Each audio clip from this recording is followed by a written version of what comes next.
കാന്താരി തിങ്കളും കലിപ്പൻ പാച്ചവും. രചന മാധുര്യ. അവതരണം ഷാഹുൽ മലയിൽ. എഡിറ്റിംഗ് ഷിരീജ് പൂനൂർ.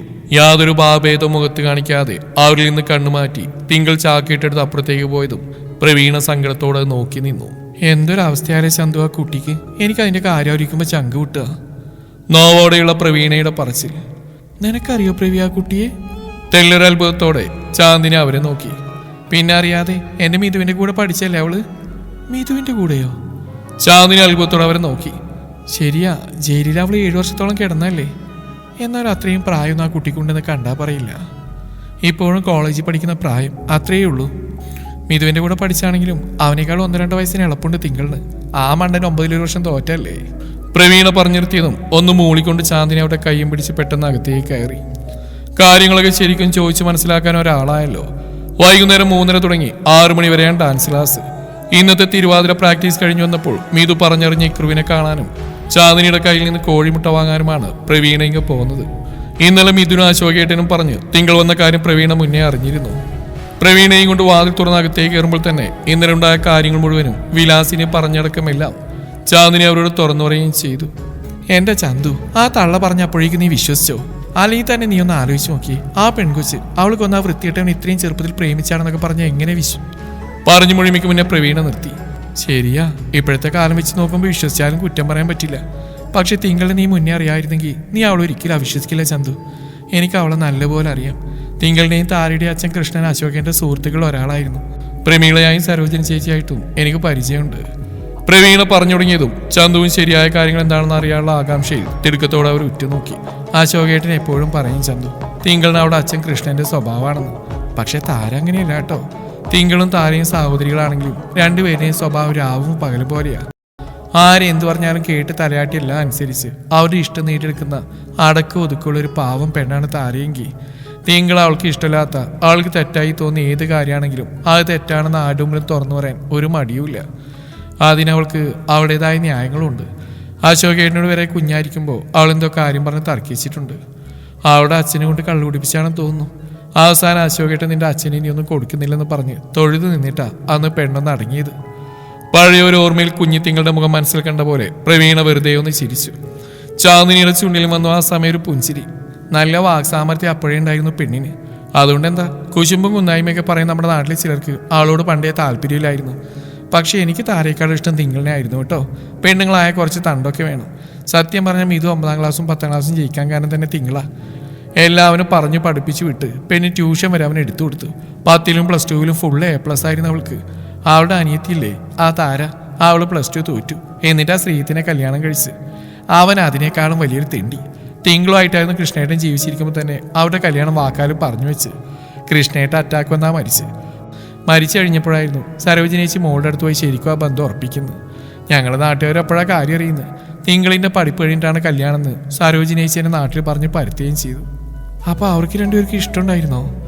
കല്യാണം എല്ലാവർക്കും മുമ്പിൽ വെച്ച് ഉറപ്പിച്ചല്ലേ ചന്തു, പിന്നെ എങ്ങനെ ഇഷ്ടപ്പെടാണ്ടിരിക്കുക? ആ ഇഷ്ടത്തിന്റെ ആഴം എത്രയാണെന്ന് നമുക്കറിയില്ലെങ്കിലും രണ്ടുപേരും തമ്മിൽ ഇഷ്ടക്കുറവൊന്നും ഉണ്ടായിരുന്നില്ലെന്ന് ഉറപ്പാ. പക്ഷേ തിങ്കൾ ജയിലിൽ പോയപ്പോൾ താരയും സരോജിനേച്ചി അവന്റെ വീട്ടിലായിരുന്നല്ലോ. ഒരു ദുർമരണം നടന്നിടത്ത് ഈ രണ്ടുപേരും എങ്ങനെയാ സ്വസ്ഥമായിട്ട് കിടന്നുറങ്ങുക? പ്രമീളയെ സരോജിനേച്ചി നേരത്തെ തന്നെ ഇറക്കി വിട്ടിരുന്നല്ലോ. അത് കഴിഞ്ഞൊരു സമാധാനത്തിന് വേണ്ടി മോളുടെ വീട്ടിൽ പോയി താമസിച്ച സരോജിനേച്ചിയുടെ സമാധാനം എന്നേക്കുമായിട്ട് ആ താരയും ശ്രീജിത്തും കൊണ്ട് കളഞ്ഞു എന്ന് തന്നെ പറയാം. അല്ല, സരോജിനേച്ചിയെ കുറ്റം പറയാൻ പറ്റില്ല. സ്വന്തം ചേച്ചിയെ ഇങ്ങനെ ചതിക്കുന്ന ആരെങ്കിലും കരുതുമോ? ഒന്ന് വിശ്വസിച്ചുകൊണ്ട് പ്രവീണ പറഞ്ഞിരുത്തുമ്പോഴാണ് മുറ്റത്തൊരു ബൈക്ക് നിൽക്കുന്ന ശബ്ദം. അത് പാച്ചു വന്നതാ, നീ ബാക്കി പറ പ്രവി. ചന്തു പിന്നെയും തിടുക്കം കൂട്ടി. എല്ലാം അറിയാതൊരു സമാധാനമില്ലെന്നേ. പാർത്തി അപ്പോഴേക്ക് അകത്തേക്ക് വന്നിട്ടുണ്ട്. പ്രവീണ കണ്ണൻ ചിരിച്ചവൻ തിരിച്ച് പ്രവീണയും, ചന്തു ചായ എടുത്തോ. അതും പറഞ്ഞ് പാർത്തി മുറിയിലേക്ക് പോകുമ്പോൾ ചാന്ദിനി വീണ്ടും പ്രവീണയ്ക്ക് നേരെ തിരിഞ്ഞു. അവന് ചായ വെക്കടി നീ. എന്നാ നീയും വാ, നമുക്ക് അടുക്കളയിൽ നിന്ന് ബാക്കി പറയാം. പറച്ചിലിനൊപ്പം പ്രവീണയുടെ കൈയും പിടിച്ചാണ് ചാന്ദിനി അടുക്കളയിലേക്ക് നടന്നത്. എന്നിട്ട് ശ്രീത്തിന്റെയും താരയുടെയും വിവാഹത്തിന് ആ സരോജിനേച്ചി സമ്മതിച്ചോ? പാലെടുത്ത് തിളപ്പിക്കാൻ വെക്കുമ്പോൾ ചോദിക്കുന്നുണ്ട് ചന്തു. സമ്മതിക്കേണ്ടി വന്നു, അല്ലെങ്കിൽ ചത്തളി എന്ന് പറഞ്ഞ് ഭ്രാന്തെടുത്ത പോലെയല്ലേ താര പെരുമാറിയത്. ആ ജയിലിൽ പോയവൾക്ക് വേണ്ടി ഇത്ര വർഷം കാത്തിരുന്ന് എൻ്റെ ജീവിതം ഞാനും തുളക്കണമെന്ന് ശ്രീത്തൂടെ ഒച്ചയെടുത്തപ്പോ പിന്നെ സരോജിനേച്ചി എന്താ ചെയ്യുക? തിങ്കളിന് വേണ്ടി ആ നെറിയില്ലാത്തവനെ കാത്തു വെക്കാൻ പറ്റുമോ? കൂടാതെ ഈ 2 അതിന്റെ പേരക്കുട്ടികൾ തന്നെയല്ലേ. സരോജിനേച്ചിയെ പോലെ ശ്രീത്തിന്റെ അച്ഛൻ ദിനേശുരാമ ഭാമിനിക്കും ഈ ബന്ധത്തിൽ വലിയ താല്പര്യമൊന്നും ഉണ്ടായില്ല. തിങ്കളുടെ ആയിരുന്നല്ലോ അവർ മരുമകളായിട്ട് മുന്നേ മനസ്സിൽ കണ്ടത്. എന്നാലും താരയോട് ഇഷ്ടക്കുറവൊന്നുമില്ല. പിന്നെ ശ്രീജിത്തിന്റെ താല്പര്യം തന്നെയല്ലേ അവരും നോക്കണ്ടേ. അങ്ങനെ രണ്ടുപേരുടെയും കല്യാണം നടന്നു. കല്യാണം കഴിഞ്ഞപ്പോൾ അങ്ങോട്ട് കഴിഞ്ഞു പോയെങ്കിലും സരോജിനി ചേച്ചി അതോടെ തളർന്നു. തിങ്കളിനെ ആലോചിച്ചിട്ട് തന്നെ മോളുടെ വീട്ടിൽ നിന്ന് അവരുടെ സ്വന്തം വീട്ടിലേക്ക് തന്നെ തിരിച്ചു വന്നു. ഭാമിനിയും ദിനേശിനും അവർ ഒരുപാട് തിരിച്ചു വിളിച്ചെങ്കിലും സരോജിനി ചേച്ചി പോയില്ല. അതും കൂടി ആയതും ഭാമിനിക്ക് താരയോടുണ്ടായിരുന്ന ചെറിയൊരു താല്പര്യമില്ലായ്മ കുറച്ചധികം കൂടി. ഭാമിനി ചേച്ചിക്ക് മാത്രമല്ല നമ്മുടെ നാട്ടുകാരുടെ ഇടയിലും താരയ്ക്കും ശ്രീജിത്തിനെതിരെ മുറുമുറുപ്പുകൾ ഉണ്ടായിരുന്നു. അധികം വൈകാതെ സരോജിനി ചേച്ചി കൂടി മനംനൊന്നങ്ങ് പോയതേ എല്ലാവരുടെയും കുറ്റപ്പെടുത്തലുകൾ ഇരട്ടിയായി. അപ്പോഴാണ് താര തിങ്കളിനെതിരെ ആ വിലാസിനി ചേച്ചി പറഞ്ഞില്ലേ ആ കഥയും ഇറക്കി വിടുന്നു. ആദ്യം ആരും അങ്ങനെയൊന്നും ആദ്യം വിശ്വസിച്ചില്ലെങ്കിലും എൻ്റെ ചേച്ചിയെക്കുറിച്ച് ഞാൻ ഇല്ലാത്ത പറഞ്ഞുണ്ടാക്കുന്ന ചേച്ചി ചങ്ക് പൊട്ടി കരയും പോലെ ആ മരിച്ച വീട്ടിൽ വെച്ച് എന്നെ താര കാണിച്ച ആ പ്രകടനം കണ്ട് എല്ലാവരും പിന്നെ അതാണ് സത്യം എന്ന് ഉറപ്പിച്ചു. ഞാനുണ്ടായിരുന്നില്ല ആ സമയം അവിടെ. എന്നോട് അശോകേട്ടൻ വന്ന ആ കാര്യം പറഞ്ഞ് അതും താര പറഞ്ഞിട്ട് വിശ്വസിച്ച പോലെ തിങ്കളിന് അവൾക്കൊന്നും ആ രഞ്ജിത്തുമായിട്ട് ബന്ധമുണ്ടായിരുന്നെന്ന് അങ്ങേര് പറഞ്ഞു കഴിഞ്ഞില്ല. ഇത് വീട്ടിലുള്ള സമയമായിരുന്നു. അച്ഛനാണെന്ന് നോക്കാതെയാ അവൻ അങ്ങേരെ ചീത്ത വിളിച്ച്. ഞാനും തടയാനൊന്നും പോയില്ല. ഭർത്താവാണെങ്കിൽ ഒരു കള്ളക്കരച്ചിൽ കണ്ടപ്പോഴേക്കും മനസ്സറിഞ്ഞു പോകുന്നവർക്കൊക്കെ കുറച്ച് കിട്ടട്ടെ എന്ന് ഞാനും വിചാരിച്ചു. അല്ല പിന്നെ താരേക്കാളും നന്നായിട്ട് തിങ്കളിന് അറിയാവുന്ന മനുഷ്യനെ ഈ പറഞ്ഞു നോക്കണേ. അല്ലെങ്കിൽ തന്നെ ഇതൊക്കെ സത്യമാണെങ്കിൽ ഇവളെന്താ സരോജിനിച്ച് മരിക്കും വരെ വാതുറക്കായിരുന്നു. തിങ്കള് പേടിപ്പിച്ച് നിർത്തിയാണെന്നാ അവളതിന് ന്യായമായിട്ട് പറഞ്ഞ്. പിന്നെ ഇവളീ പറഞ്ഞിട്ട് ജയിലിൽ കിടക്കുന്ന ആ കൊച്ചു വന്ന് ഇവളെ കൊല്ലല്ലേ. ഇപ്പതേ അവള് ജയിലിൽ നിന്ന് ഇറങ്ങി. എന്നിട്ട് ഇവൾക്ക് നേർക്ക് ആ കൊച്ചു വന്നോ? അത്രയും പറഞ്ഞ് പ്രവി ചന്തുവിനെ നോക്കുമ്പോൾ രണ്ടുപേരുടെ ഉള്ളിൽ നേരത്തെ കണ്ട സംഭവം ഒന്ന് മിന്നി പറഞ്ഞു. താരയ്ക്ക് നേരെ അരിവാൾ നീട്ടിപ്പിടിച്ച് നിൽക്കുന്ന തിങ്കൾ. അത് വേറെ എന്തെങ്കിലും കാരണം കൊണ്ടായിരിക്കും പ്രവി. പിന്നെ ഇപ്പൊ താര തിങ്കളുടെ അടുത്തേക്കല്ലേ വന്ന്, അല്ലാതെ ആ കുട്ടി അവളുടെ അടുത്തേക്കൊന്നും പോയില്ലല്ലോ. ചന്തു തല കുടഞ്ഞ് ആ ഭാഗുള്ളിൽ നിന്നും മായ്ച്ചു കളഞ്ഞ് പറഞ്ഞതും പ്രവീണയോ അത് സമ്മതിക്കും പോലെ തലയാട്ടി. ശരിയാ ചന്തു, ചിലപ്പോൾ ഇല്ലാതെ പറഞ്ഞുണ്ടാക്കിയതിന് മാപ്പ് പറയാൻ താര വന്നപ്പോൾ തിങ്കൾ ആ ദേഷ്യത്തിൽ അങ്ങനെ പെരുമാറിയതോ ആവാലോ. അതെ, അങ്ങനെ തന്നെ ആയിരിക്കും. ഇവരുടെ അമ്മ ഇപ്പം എവിടെയാ? വിലാസിനേച്ചി പറഞ്ഞ പോലെ ചായക്കട. പൂർത്തിയാക്കിയില്ല ചന്തു അത്. ആ ചായക്കട തന്നെയാ, പക്ഷെ അവളുടെ സ്വന്തം ഒന്നല്ല, ഏതൊരു തമിഴൻ്റെ. തമിഴ്നാട്ടിൽ അയാൾക്ക് വേറെ കുടുംബം കുട്ടിയൊക്കെ ഉണ്ട്. ഇവിടെ ഇവളും കല്യാണം കഴിഞ്ഞെന്നും പറയുന്നുണ്ട്, ഇല്ലാന്നും പറയുന്നുണ്ട്. ഇതൊക്കെ അശോകേട്ടൻ പറഞ്ഞുള്ള അറിവാട്ടോ. ഇവർ ഈ വണ്ടിക്കാർക്കിടയിലെ സൊറവറയിൽ നിന്ന് അങ്ങേർക്ക് കിട്ടുന്ന. നമ്മൾ വിചാരിക്കും ഈ പെണ്ണുങ്ങളെ ഇങ്ങനെ ഓരോന്ന് സംസാരിക്കുള്ളൂ എന്ന്. എവിടുന്ന് നമുക്കറിയാത്ത പല കാര്യങ്ങളും ഇവർക്ക് അറിയാം. അപ്പോൾ വിലാസിനി ചേച്ചി എന്തൊക്കെയാ പറഞ്ഞെടുക്കുന്നേ? അവർക്ക് പറയാൻ കഥകൾക്കാണോ പഞ്ഞം. ഒരു ചെറുത് കേട്ടാൽ മതി, ബാക്കിയെല്ലാം പറയാനുള്ള രസം വെച്ച് അവരങ്ങ് പൊലിപ്പിക്കും. കേൾക്കാൻ ആളുടെ പിന്നെ പറയേ വേണ്ട. പ്രവീണ പറഞ്ഞു കഴിഞ്ഞതും അത് ശരിയാണെന്ന് ചാന്ദ്രിക്കും മനസ്സിലായി. പ്രമീള കൃഷ്ണേട്ട മരിച്ച അധികാവും മുന്നേ തുണിക്കടയിൽ ജോലിക്ക് പോയി തുടങ്ങിയതാ. മക്കളെ നല്ല രീതിയിൽ വളർത്താനുള്ള അമ്മയുടെ കഷ്ടപ്പാട് കണ്ട് എല്ലാവർക്കും സ്നേഹം തന്നെയായിരുന്നു അവളോട്. പിന്നെ ഈ കൊലപാതകം നടന്നു കഴിഞ്ഞപ്പോഴാണ് അവരുടെ കുടുംബം നടന്ന് സരോജിനിയുടെ കാശ് കൊണ്ട് തന്നെയാണെന്ന് നാട്ടുകാർക്ക് അറിഞ്ഞത്. ഈ വീടും പറമ്പും കൂടാതെ വേറൊരു സ്ഥലം സരോജിനേച്ചിയുടെ പേരുണ്ടായിരുന്നു. അത് വിറ്റ കാശ് ബാങ്കിലിട്ടിട്ട് അതിൻ്റെ പലിശ കൊണ്ടാണ് ആ കുടുംബം അവർ നോക്കിയത്. അല്ലാതെ പ്രമീളൊന്നും നോക്കിയിട്ടില്ല. അവള് പണിയെടുത്ത കാശും കൊണ്ട് എൻ്റെ കൊച്ചിൻ്റെ ജീവിതം തൊളിച്ച് അവളങ്ങ് പോയെന്ന് പ്രമീളെ ഇറക്കി വിട്ടപ്പോൾ സരോജിനേച്ചി എന്നെ എണ്ണിപ്പെറുക്കി പറഞ്ഞായതൊക്കെ. പ്രമീള ജോലിക്ക് പോയി തുടങ്ങി എപ്പോഴാണ് ആ ദുഷ്ടനായിട്ട് അവൾ പ്രേമത്തിലായതെന്ന് അറിയില്ല. നാട്ടിലെല്ലാം അങ്ങനെ ന്യൂസ് പറഞ്ഞ് ഏതാണ്ട് 1 വർഷം എടുത്തപ്പോഴാണ്. ഇവിടെ പലർക്കും അതൊരു മഹാഭാവയ്ക്കായി തോന്നിയെങ്കിലും എനിക്കതൊരു വലിയ തെറ്റൊന്നും തോന്നിയില്ല. ഭർത്താവ് മരിച്ചുപോയെന്ന് കരുതി മറ്റൊരു കൂട്ടാ സ്ത്രീ ആഗ്രഹിക്കാൻ പാടില്ലെന്ന് ആരാണ് പറഞ്ഞിട്ടുള്ളത്? ഭാര്യ മരിച്ച ആണുങ്ങൾ വേറെ കല്യാണം കഴിക്കുന്നില്ലേ? അതുപോലെ പെണ്ണുങ്ങൾക്ക് ആവാതെ. പക്ഷേ സരോജിനേച്ചിക്ക് അതിന് നല്ല എതിർപ്പുണ്ടായിരുന്നു. അത്രയും പ്രായമുള്ള ആളല്ലേ. ആരുടെ ചിന്താഗതിയൊന്നും നമുക്ക് മാറ്റാൻ പറ്റില്ല. പക്ഷേ തിങ്കളൊരുവിധം അവിടെ അച്ഛമ്മയുടെ ചിന്തയൊക്കെ മാറ്റിയെടുത്തതാ.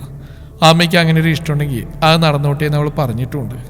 എന്നാൽ അത് ആരാണെന്നൊന്നും സരോജിനേച്ചിയും തിങ്കളിനും അപ്പം അറിയില്ലായിരുന്നു. പ്രമീളയായിട്ട് അവരോടത് പറയാനും നിന്നില്ല. നിനക്കറിയോ ചന്തു, സരോജിനേച്ചി എന്നോട് വന്ന് പറഞ്ഞിട്ടുണ്ട് തിങ്കളിനെയും താരനെയും വിവാഹം കഴിഞ്ഞാൽ പ്രമീളയെ ഞാൻ കെട്ടിച്ചു വിടുന്നു. ആദ്യം പ്രമീളയുടെ ബന്ധത്തെടുത്ത സരോജിനേച്ചി പിന്നെ എന്നോട് വന്നിങ്ങനെ പറയണമെങ്കിൽ തിങ്കൾ തന്നെ അതിന് കാരണം. പക്ഷേ പിന്നീടാണ് ഈ പ്രമീള സ്നേഹിക്കുന്നതിനെ കുറിച്ച് പല വിവരങ്ങളും പലരും വഴി ഇവർ അറിയുന്നത്. എന്തൊരു വൃത്തികെട്ടവനാണെന്നറിയാം മരിച്ചവൻ. എത്ര പെണ്ണുങ്ങളായിട്ടാണെന്ന് അവന് ബന്ധം. അവനെക്കുറിച്ച് അന്വേഷിക്കുന്ന ഏത് പൊട്ടനും മനസ്സിലാവും പ്രമീളയുടെ അവൻ എങ്ങനെയുള്ള സ്നേഹമാണെന്ന്. പക്ഷേ പ്രമീളക്ക് മനസ്സിലായില്ല. ഇനി അവളുടെ ഉദ്ദേശം വേറാണെന്ന് നമുക്കറിയില്ലല്ലോ. അതെന്തോ ആയിക്കോട്ടെ, അവൻ്റെ കാര്യങ്ങളൊക്കെ അറിഞ്ഞ് മനസ്സുമാനിയ സരോജിനേച്ചി പ്രമീളയെ ഒളിഞ്ഞും തെളിഞ്ഞും നല്ല രീതിയിൽ തന്നെ വീണ്ടും കുറ്റപ്പെടുത്തി തുടങ്ങിയെങ്കിലും പ്രമീളയെ ഇത് കാര്യമാക്കിയില്ല. അവളത് കാര്യമാക്കാത്തതിനെ അനുഭവിച്ച് മുഴുവൻ ഈ പെങ്കൊച്ചും. എനിക്ക് തോന്നില്ല ചന്തു, നിങ്ങൾ വെറുതെ ഒരു ദേഷ്യത്തിൻ്റെ പേരിലാണ് അവനെ വെട്ടിക്കൊന്നെന്ന്. പ്രമീള വിളിച്ചു കയറ്റിയപ്പോൾ അവൻ്റെ സ്വഭാവം വെച്ച് അവളെ ഉപദ്രവിക്കാനെങ്കിലും ചെന്ന് കാണിവൻ. അതായിരിക്കും നിങ്ങൾ കൊന്ന്. എന്നിട്ടിപ്പോൾ പറയും നോക്ക്, ആ വൃത്തികെട്ടവൻ ഈ തങ്കക്കൂടം പോലെ ഇരിക്കുന്ന പെണ്ണ് സ്നേഹിച്ചു എന്ന്. എന്നാലും താര പറഞ്ഞിട്ട് ഇവിടുത്തെ പൊട്ടന്മാരൊക്കെ അത് വിശ്വസിച്ചല്ലോ. ആ പറഞ്ഞിട്ട് കാര്യമില്ല, എനിക്കൊരു ഭർത്താവുണ്ടല്ലോ, അങ്ങേര് വിശ്വസിച്ചു. പക്ഷേ മീതു വിശ്വസിച്ചിട്ടില്ല കേട്ടോ. അങ്ങേരെക്കാളും ബുദ്ധിയും ബോധം എൻ്റെ മോനുണ്ടെന്ന് അന്നാ എനിക്ക് മനസ്സിലായത്. പ്രവീണ സീരിയസ് ആയി തന്നെ പറഞ്ഞു നിർത്തി. പക്ഷേ എനിക്കതല്ല പ്രവീൺ. തിങ്കൾ സ്വയരക്ഷകൻ അവനെ കൊന്നെങ്കിൽ അത് തുറന്നു പറയാതിരിക്കുമോ? തുറന്നു പറഞ്ഞിരുന്നെങ്കിൽ കിട്ടുന്ന ശിക്ഷയുടെ അളവ് കുറയില്ലേ? ചന്തു ചായരിച്ചു വെച്ച് സംശയത്തോടെ ചോദിക്കുന്നുണ്ട്. അതിനെക്കുറിച്ച് എനിക്കൊന്നും അങ്ങനെ അറിയില്ല ചന്തു. ദേഷ്യത്തിൽ ചേച്ചിയാളെ കൊന്നു എന്നാണ് താരം മൊഴി കൊടുത്ത്. തിങ്കളാ കുറ്റം സമ്മതിക്കുകയും ചെയ്തു. അപ്പോൾ ചിലപ്പോൾ അങ്ങനെ തന്നെ ആയിരിക്കും. ഈ തിങ്കൾ കൊന്ന രഞ്ജിത്തില്ലേ, അയാൾക്കൊരു ചേട്ടനെങ്ങാണ്ട് ഉണ്ടായിരുന്നെന്ന്. ആവും മരിച്ചു കഴിഞ്ഞപ്പോൾ അയാൾ എവിടെ നിന്നാണ് ആ പൊട്ടിമുളച്ച് വന്ന് കേസ് നടത്തി തിങ്കളിന് 7 വർഷത്തോളം ശിക്ഷ വാങ്ങിച്ചു കൊടുത്ത് ആ ദുഷ്ടനാ. തിങ്കളുടെ പ്രായവും മരിച്ചുപോയവരുടെ സ്വഭാവ ഗുണമൊക്കെ എടുത്താൽ ശിക്ഷ 7 ആയിട്ടെങ്കിലും കുറഞ്ഞത്. പോലീസ് സ്റ്റേഷനിൽ 2-3 കേസൊക്കെ അവൻ്റെ പേരിൽ ഉണ്ടായിട്ടുണ്ട്. പക്ഷെ അവൻ്റെ ചേട്ടൻ എന്ന് പറയുന്ന ആൾക്ക് 7 വർഷം കിട്ടിയിട്ടും പോരായിരുന്നു. തിങ്കളിറങ്ങിയ ഉപദ്രവിക്കുന്നൊക്കെ അയാൾ പറഞ്ഞിരുന്നു. പക്ഷേ 2 വർഷം മുമ്പ് അയാൾ വണ്ടിയിടിച്ച് മരിച്ചോടെ കഴിഞ്ഞു. ഇതൊക്കെ ഞാൻ ഗോപിയേട്ടൻ പറഞ്ഞറിഞ്ഞാ കേട്ടോ. ഗോപിയേട്ടൻ നിനക്കറിയില്ലേ മല്ലികയുടെ? പ്രവീണ ചോദിക്കുമ്പോൾ അറിയാമെന്ന് തലയാട്ടി ചന്തു. മല്ലികയുടെയും ഗോപിയുടെയും വീട് പ്രവീണിൻ്റെ ഒക്കെ വീടിനടുത്തല്ല, എന്നാലും അത്ര ദൂരവുമില്ല. അവരായിട്ട് പരിചയമുണ്ട്. മല്ലിക സരോജിനേച്ചിയുടെ ആങ്ങളയുടെ മോള. വേറെ ആരെയും വിശ്വാസമില്ലാത്തതുകൊണ്ട് തിങ്കളിന് കൊടുക്കാനുള്ളതൊക്കെ അവരെ ഏൽപ്പിച്ചിട്ടാ സരോജിനേച്ചി പോയത്. ആ മരണം ചിലപ്പോൾ മുൻകൂട്ടി കണ്ടു കാണും അവർ. സരോജിനേച്ചി മരിച്ചിട്ടും തിങ്കളിനെ പെട്ടെന്നൊന്നും അറിയിക്കാൻ പറ്റിയില്ല. തിങ്കളിന് മല്ലികയോട് വലിയ അടുപ്പെന്ന് പറയാനൊന്നുമില്ല. എന്നാലും കണ്ണിച്ചോരില്ലാത്തവരൊന്നും അല്ലല്ലോ. മല്ലികയും ഗോപിയേട്ടനും കൂടെ പിന്നെ എപ്പോഴാണ് അവളെ കാണാൻ പോയി ഇവിടെ ഉണ്ടായ വിവരങ്ങളൊക്കെ പറഞ്ഞ്. അന്നേരം അതൊക്കെ ആ പെൺകൊച്ചി എങ്ങനെ സഹിച്ചു എന്ന് എനിക്ക് ആലോചിക്കാൻ വയ്യ. അത് കഴിഞ്ഞ് പിന്നെ അവർ പോയപ്പോൾ കുറച്ച് നാൾ പരോളിനിറങ്ങുന്ന കാര്യത്തെക്കുറിച്ച് ഗോപിയേട്ടൻ അവളോട് സംസാരിച്ചു എന്ന് പറഞ്ഞിരുന്നു. എനിക്ക് ആരെയും അവിടെ കാണാനില്ല. എല്ലാ ശിക്ഷയും കഴിഞ്ഞ് ഞാൻ വരുന്ന അത്രയും ഉറപ്പോടെ ഒരു മറുപടി ഗോപിയേട്ടനോട് തിങ്കൾ പറഞ്ഞു എന്നാ മല്ലിക ഒരിക്കൽ കണ്ടപ്പിനോട് പറഞ്ഞത്. ആ എല്ലാ അതിജീവിക്കാനുള്ള ധൈര്യം അവൾ നേടിയെടുത്ത് കാണും. അതല്ലേ ആ ജയിലിൽ കിടന്നിട്ട് അതിൻ്റെ പഠിപ്പൊക്കെ അതിന് പൂർത്തിയാക്കാൻ പറ്റിയത്. പ്രവീണ ഒരു നിശ്വാസത്തോടെ എല്ലാം പറഞ്ഞു നിർത്തുമ്പോൾ കിച്ചണിലേക്ക് കയറി വരുന്നുണ്ട് പാർത്തി.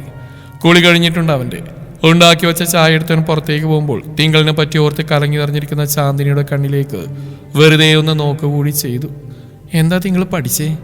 ഒന്ന് നിശ്വസിച്ചുള്ള ചന്തുവിൻ്റെ ചോദ്യം. അതും എനിക്കങ്ങനെ കൃത്യമായിട്ടൊന്നും അറിയില്ല. ജയിലിലേക്ക് പോകുമ്പോൾ തിങ്കൾ ഡിഗ്രി ആയിരുന്നു തോന്നുന്നു. അത് പൂർത്തിയാക്കി വേറെന്തോ കൂടെ പഠിച്ചെന്ന് മല്ലികയാ പറഞ്ഞ്. ജയിലിൽ അതിനുള്ള സൗകര്യങ്ങളൊക്കെ ഉണ്ടെന്ന്. ഇനിയിപ്പോൾ നിന്റെ അയൽക്കാരിയല്ലേ, എന്താ പഠിച്ചെന്നൊക്കെ നീ തന്നെ ചോദിച്ച് മനസ്സിലാക്കിയാൽ മതി. കുഞ്ഞൊരു ചിരിയോടെ പ്രവീണ പറഞ്ഞു നിർത്തുമ്പോൾ വേദനയോടൊന്ന് ചിരിച്ചു ചാന്ദിനി. ആ ചിരി കണ്ട് എന്താ കാര്യമെന്നറിയാതെ പ്രവീണ നെറ്റി വിളിക്കുമ്പോൾ വിലാസിനിയേച്ചി ഇതൊക്കെ പറഞ്ഞങ്ങ് പോയതോടെ തൻ്റെ സമാധാനം നഷ്ടപ്പെട്ട കാര്യവും തിങ്കളോട് പിന്നെ മനസ്സുറന്ന് ചിരിക്കാനോ മിണ്ടാനോ തനിക്ക് കഴിയാതെ പോയതുമെല്ലാം ചാന്ദിനി തുറന്നു പറഞ്ഞു. അത് കേട്ട് പ്രവീണയ്ക്ക് ചന്തുവിനെ കുറ്റപ്പെടുത്താൻ തോന്നിയില്ല. കാരണം തിങ്കളിനെ കുറിച്ച് അവർക്ക് ഒന്നും അറിയില്ല. അപ്പം പിന്നെ ആദ്യം അറിഞ്ഞ കഥ ചെറുതായി അവർ വിശ്വസിച്ച് പോയാൽ തെറ്റു പറയാൻ പറ്റില്ലല്ലോ. ഒരുപാട് അനുഭവിച്ചിട്ടുണ്ട് ചന്തു ആ കുട്ടി. കഴിഞ്ഞതൊക്കെ പോട്ടെ. ഇപ്പം നിനക്ക് സത്യങ്ങളൊക്കെ ബോധ്യപ്പെട്ടല്ലോ. നിന്റെ മോൻ്റെ പ്രായമൊക്കെ തന്നെ അതിനുള്ളൂ. അതൊരു പെൺകുട്ടി ഒറ്റയ്ക്ക് ജീവിക്കാനുള്ള കരുത്തോടെയാണ് അവൾ ഈ നാട്ടിലേക്ക് തിരിച്ചു വന്നതെന്ന് 100% ഉറപ്പുള്ള കാര്യമാണ്. എന്നിരുന്നാലും ഒരു കണ്ണു വേണം ചന്തു അങ്ങോട്ട്. ഞങ്ങൾക്കൊന്നും പെട്ടെന്ന് ഓടി അങ്ങ് എത്താൻ പറ്റുന്ന ദൂരമല്ലല്ലോ. അന്നത്തെ അവിടെ ആ ദുരന്തത്തിൽ പോലും വെറും കാഴ്ചക്കാരായി നിൽക്കാൻ ഞങ്ങൾക്കൊക്കെ കഴിഞ്ഞുള്ളൂ. സഹായിക്കാനുള്ള നിവൃത്തി ഉണ്ടായിരുന്നില്ല, അതിനുള്ള അവസരവും ഉണ്ടായിരുന്നില്ല. ഇനിയെങ്കിലും അത് നന്നായിട്ട് ജീവിക്കുന്നത് കണ്ടാൽ മതി. ഇത്ര നാളത്തെ ജീവിത സാഹചര്യങ്ങൾ അവൾ ഒരുപാട് മാറ്റിയിട്ടുണ്ട്. ഇപ്പം തന്നെ കണ്ടില്ലേ നമ്മളോടൊന്നും ചിരിക്കാതെ പോലെ അവൾ അങ്ങ് പോയത്. അതൊന്നുമില്ല പ്രവി. ഇന്നലെയൊക്കെ ഞാൻ ചെന്ന് സംസാരിച്ചപ്പോൾ അതൊക്കെ കേട്ടുന്നാ തിങ്കൾ. എൻ്റെ കയ്യിൽ നിന്ന് റംബുട്ടാനും വാങ്ങിച്ചു. പക്ഷെ പിന്നെ ഞാനങ്ങ് അതിനടുത്തേക്ക് ചെന്നേയില്ലല്ലോ. അതാലോചിക്കുമ്പോഴേ എനിക്ക്. നീ അത് വീട് ചന്തു, എന്നിട്ട് പഴയ പോലെ തന്നെ പോയി മിണ്ടിക്കോ. തിങ്കളൊന്നും പറയുന്നില്ല. പ്രവീണെ അത് പറഞ്ഞു നിർത്തുമ്പോഴൊന്നും മോളി ചാന്തി. മുട്ടങ്ങി എടുത്തു വെച്ച ചന്തു, അശോകേട്ടൻ വിറകിറക്കാൻ തിങ്കളുടെ വീട്ടിലേക്ക് വരാമെന്ന് പറഞ്ഞിട്ടുണ്ട്. അപ്പോൾ ആളുടെ കൂടെ തന്നെ എനിക്കവൻ പോവാലോ. പിന്നെ ഇക്രു എവിടെ? ഇതുവരെ നീ എനിക്ക് കാണിച്ചു തന്നില്ല. അതിന് പാച്ചുവിനോട് പോയി ചോദിക്കുന്നീ. അവൻ്റെ ആളാ ഇക്രു. ഞാൻ പോയി മുട്ട എടുത്തിട്ട് വരാം. അതും പറഞ്ഞ് ചാന്ദിനി മുട്ടയെടുക്കാൻ പോയപ്പോൾ ചായ കുടിച്ച് കഴിഞ്ഞ കപ്പ് കഴുകി വെച്ച് പ്രവീണ ഹാളിലേക്ക് പോയി. നല്ല നാടൻ മുട്ടകൾ ചാന്ദിനി വിൽക്കാറുണ്ട്, വാങ്ങാൻ ആൾക്കാരുമുണ്ട്. മുട്ടയുമായി ചാന്ദിനി ഹാളിലേക്ക് വരുമ്പോൾ ഇതാണോ നിന്റെ ഇക്രു എന്ന് ചോദിച്ച് എളിഞ്ഞ മുഖത്തോടെ പാർട്ടിയുടെ മുമ്പിൽ പൊട്ട് പ്രവീണ. ഈ ഓന്തിനെ കാണാനായിരുന്നോ ഞാൻ ഇത്ര മോഹിച്ചു വന്നേ? Praveeni is dragon ബിയാർഡ്. തോളിലിരിക്കുന്നവന്റെ താടിയിൽ നിന്ന് തൊട്ട് തഴുകി കുറച്ച് കടുപ്പത്തിൽ തന്നെയാണ് പാർത്ഥിയെ പറഞ്ഞ്. ആ പിന്നെ ഒന്ന് പോടാ, വലിയ പേരിട്ടാലും ഓന്ന് തന്നെയാ. ആരെ പൂച്ചിച്ച് പ്രവീണ ചാന്ദിയുടെ കയ്യിൽ നിന്ന് മുട്ടയുടെ കവർ വാങ്ങുമ്പോൾ പാർത്ഥിയുടെ മുഖം മാറിയിട്ടുണ്ട്. ഒന്നിനൊരു ബുദ്ധിയില്ല. അവൻ ചാന്ദിനിയെയും പ്രവിയെ ഒരുപോലെയാണ് കൂർപ്പിച്ച് നോക്കിയത്. കാണാൻ വലിയ മെനയൊന്നും ഇല്ലേനും ഇക്കൊരു പാവാടി. പറച്ചിലിനൊപ്പം ചാന്ദിനിയും ചെന്ന് ഇക്രുവിന്റെ താടിയിൽ വെറുതെ വിരലോടിക്കുമ്പോൾ പ്രവീണക്കൊപ്പം പാച്ചു അമ്മയെ കണ്ണുമിഴിച്ച് നോക്കി. എന്തിന് ഇക്രുവരെ ആ കുഞ്ഞിക്കണ്ണ് തുറന്ന് ചാന്ദിനിയെ നോക്കിപ്പോയി. കൂടെ അവൻ താടിയും ചുരുക്കി. സംഭവം വേറെ ഒന്നുമല്ല, കാറൊഴിഞ്ഞ മാനം പോലെ ചാന്ദിയുടെ മനസ്സിപ്പോൾ തെളിഞ്ഞിടപ്പാണ്. ആ ഉള്ളിൽ ഇപ്പോൾ സ്നേഹം മാത്രമേ ഉള്ളൂ. അന്നേരം തന്നെയാണ് പുറത്തൊരു പെട്ടി ഓട്ടോറിക്ഷയുടെ ശബ്ദം. ആ അശോകേട്ടൻ തിങ്കളിനുള്ള വിറകായിട്ട് വന്നേന്ന് തോന്നുന്നു ചന്തു. അതും പറഞ്ഞ് പ്രവീണ പുറത്തേക്ക് ഇറങ്ങുമ്പോൾ ചാന്ദിനിയും കൂടെ ഇറങ്ങി. ഫ്ലോറിൽ കിടക്കുന്നുണ്ടായിരുന്ന മന്മു അവർക്ക് പിന്നാലെ പോയതും ഇക്രുവിനെ കൂട്ടിലേക്ക് തന്നെയാക്കി പാർത്തി അങ്ങോട്ട് ചെന്നു. ഒമ്മറത്തേക്ക് എത്തിയവന്റെ നോട്ടം ആദ്യം പോയത് അപ്പുറത്തോടെ ഗേറ്റിനോരെ നിർത്തിയ പെട്ടിയോട്ടോയുടെ ബാക്കിൽ നിന്ന് വിറകുകൾ വലിച്ചെടുക്കുന്നവളിലേക്കാണ്. ആരെയും നോക്കുന്നില്ല അവൾ. വേഗത്തിലാണ് ആ വിറകുകളെല്ലാം കയ്യിലൊതുക്കി മുറ്റത്തേക്ക് കൊണ്ടിടുന്നത്. പാർത്തിയുടെ നോട്ടം അവളിലേക്ക് മാത്രമായി ചുരുങ്ങി. പ്രവീണ പറഞ്ഞ് അവിടുന്ന് ഇവിടുന്നൊക്കെയായി കേട്ടുകൊണ്ട് തന്നെയാണ് അവൻ അടുക്കളയിലേക്ക് കയറി ചെന്ന്. മുഴുവനായി ഒന്നും കിട്ടിയില്ലെങ്കിലും എല്ലാം വള്ളി തെറ്റാതെ അമ്മയുടെ അടുത്ത് നിന്ന് രാത്രിയിൽ കേൾക്കാമെന്നൊരു ഉറപ്പും അവനുണ്ട്. ആ ഒരു ഉത്സാഹത്തിൽ മുറ്റത്തിൽ നിന്ന പ്രവീണയും ചാന്ദിനെയും മറികടന്ന് ഗേറ്റും തുറന്ന് അവൻ പുറത്തേക്ക് പോകുമ്പോൾ ഇവൻ ഇതെങ്ങോട്ടാ എന്ന പോലെ ആ രണ്ടുപേരും പരസ്പരം നോക്കുന്നുണ്ട്. ഈ സമയം ഗ്രൗണ്ടിൽ കളിക്കാൻ അവൻ പോവാറില്ല, പ്രത്യേകിച്ച് കുളി കഴിഞ്ഞിട്ടുണ്ട്. മന്മുവും പാർട്ടിക്ക് പിറകെ തന്നെ ഗേറ്റ് കടന്നു. വിറകെടുത്തിടാനുള്ള പോക്കാണവൻ. ഇന്നലെ 2 സാധനങ്ങൾ എടുത്ത് അകത്തേക്ക് ഇട്ടതിന് 100 രൂപ വെച്ച് കൂലി എന്നവളല്ലേ. ഇന്നിനി അവൾ എന്ത് തരുമെന്ന് നോക്കട്ടെ. അങ്ങനെ അവൾ തരുമ്പോൾ ഇന്നലത്തെ പോലെ മിണ്ടാതെ പോകില്ല പാർട്ടിയും. ഉള്ളിൽ അത്രയും ആറ്റിറ്റ്യൂഡുമായി മനുവിനൊപ്പം അവൻ ആ വണ്ടിയുടെ അടുത്തേക്ക് എത്തിയപ്പോഴേക്കും മുന്നിൽ കണ്ട കാഴ്ചയിൽ ചെക്കൻ്റെ കാറ്റങ്ങ് പോയി. അവളുടെ അവസാന വർഗമായി അവളുടെ വീടിന്റെ ഗേറ്റ് കഴിഞ്ഞ് ഉള്ളിലേക്ക് കടന്നിരിക്കുന്നു. നമ്മളെ വേണ്ടടാ. പാർത്തിയും കൂടെ വന്ന് മന്മിനെ നോക്കിയതും വാലും ചുരുട്ടി അവൻ അവിടെ ഇരിപ്പായി. പാർത്തി ഡാ ഒന്ന് പിടിച്ചേടാ. ആ ചൗവേട്ടൻ പെട്ടിയോട്ടയുടെ പിന്നിൽ നിന്ന് ഇറങ്ങാൻ കൈ നീട്ടുന്നുണ്ട് അവന് നേർക്ക്. ഉള്ളിലേക്ക് പോയ വിറക് നീക്കിടാൻ കയറിയതാണ് അയാൾ. വന്ന സ്ഥിതിക്ക് അതെങ്കിലാവട്ടെ എന്ന് കരുതി അവൻ അശോകനെ പിടിച്ചിറക്കി. ഇതിന്റെ വല്ല ആവശ്യമുണ്ടായിരുന്നു? വിറകിറക്കി എന്നെ വിളിക്കായിരുന്നില്ലേ? നടുവിന് കൈയും കൂടി താഴേക്ക് ഇറങ്ങിയാളെ നോക്കി അവൻ പറയുന്നതായിട്ടാണ് ചാന്ദിനിയും പ്രവീണയും അങ്ങോട്ട് എത്തിയത്. അവന്റെ ആ വർത്തമാനത്തിൽ ചാന്ദിനി കണ്ണുമിഴിച്ച് അവനെ നോക്കുന്നുണ്ട്. തുടരും ഈ കഥയുടെ ബാക്കി ഭാഗം നാളെ ഇതേ സമയം.